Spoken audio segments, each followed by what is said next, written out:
I was working as a garde manger pastry chef and wanted to change restaurants to shake things up. I ended up at an Italian place in town that seemed like a nice enough place. I didn't try it first, and I now regret that.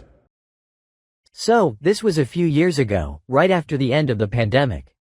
I was working as a garde manger pastry chef and wanted to change restaurants to shake things up. I ended up at an Italian place in town that seemed like a nice enough place. I didn't try it first, and I now regret that. Now, it's important to understand the weird structure of this particular restaurant. The owner was in his 70s and barely ran anything. We'll call him Tom. He just wanted to run his app station and pay someone else to be head chef. That chef is my mentor. We'll call him Otto. Then there was a sous chef, Keith, and the FOH manager, Janine.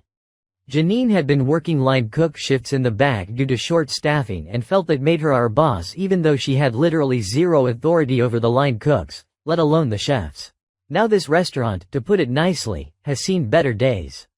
Not kitchen nightmares material, but definitely going underwater due to their rapidly aging fanbase. Chef Otto was brought in originally as a consultant to revamp the menu and overhaul procedures. He did. Then Janine nagged Tom until he slowly made Otto change it back. Here's the thing, Jay hates change. We've been doing it this way for 20 years. Yeah, and you're in the red. Clearly, things need to change. After a few months, Chef Otto got fed up and moved to another restaurant 40 miles away. Unfortunately, I couldn't follow at the time because of a family situation. We remained in touch, him teaching me a lot of things just through conversations. They brought in a new executive chef, Dud, to take over. Janine helped choose this guy. Why did she want him? Because he was a burnt-out doormat that would do whatever she wanted. Sous chef Keith and I tried desperately to convince them to stop using recipes that physically, scientifically did not work. But Janine's bitexing continued, her famous mantra, "It's fine, we've done it for X number of years," slowly driving me mad. Janine is not just stubborn, she's an active bully that did not like it when people told her no. Tom hasn't had passion for much probably since the 70s, so it was easy for her to bully him and get whatever she wanted. Eventually, Keith also got fed up and bounced, leaving me alone to deal with Janine and her beaten down lackeys. Now, the important thing is that, weirdly, Tom actually really liked me. He liked that I was excited by food and wanted to make everything beautiful. This meant he gave me free rein. My station was my kingdom. Until the restaurant started opening 7 days a week again. Suddenly, someone else had to run my station when I wasn't there. Guess who? Janine.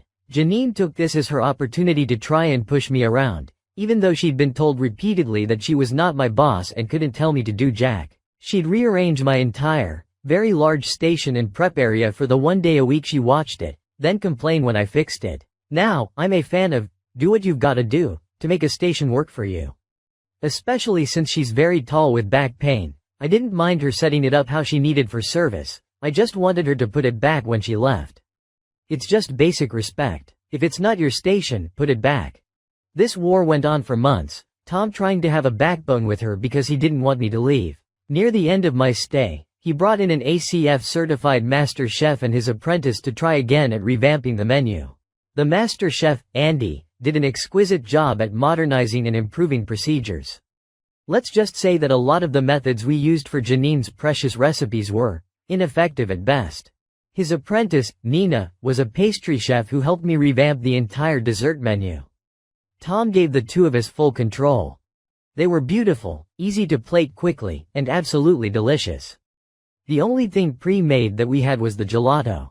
Janine did not like this at all. She went into absolute overdrive, bitching constantly, making her old recipes when prepping, hiding ingredients, hiding equipment, the works. One thing that seriously got on mine and Nina's nerves was that she literally wouldn't garnish the plates at all. She was just too lazy, I guess, or maybe it was another middle finger. I had a kettle soup warmer to keep hot fudge warm during service because I go through a number 10 can of the stuff every 2 days. She started hiding it. She's a tall woman, like 6 feet 2 inches, and I'm smaller, like 5 feet 4 inches, so she'd hide it on top of things.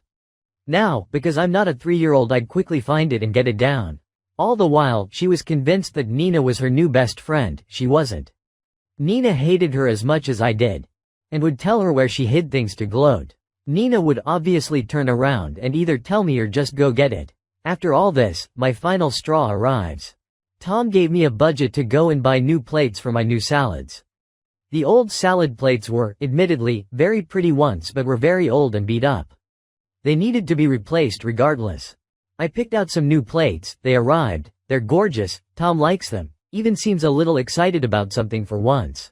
I came back from my day off 2 weeks later to find all of the new plates in the basement, and all of the ratty, beat up plates they hadn't thrown out yet, back on the station. That was it. I don't know why that was my final straw, but it was. I called Chef Otto within 10 minutes of getting to work and asked if he had a spot for me. He asked what happened and I gave him the whole rundown. He offered me more money and less responsibility so that I could focus more on learning the other kitchen roles that I'd never really gotten to explore. I put in my 2 weeks that day. Tom was not happy with Janine and, for once, actually put his foot down with her. She wasn't allowed near me my whole notice period. I think he was hoping I'd change my mind. Well, time for petty revenge. My final day comes, and Janine isn't there. I suddenly have a wicked idea that didn't actually hurt anything. I took all of the most vital, high-traffic items and moved them all to the bottom-most shelves and drawers. Now, this was a huge station, with drawer fridges and a Pepsi cooler, so you can imagine about how low those lowest shelves and drawers were. Not just the coolers, either. I also did the equipment drawers, dry goods, freezers, you name it, and it got a makeover. I unfortunately didn't get to witness my artwork firsthand, but I did hear about it later from the dish guy. He said that she spent days cursing, bending over, and having to reorganize.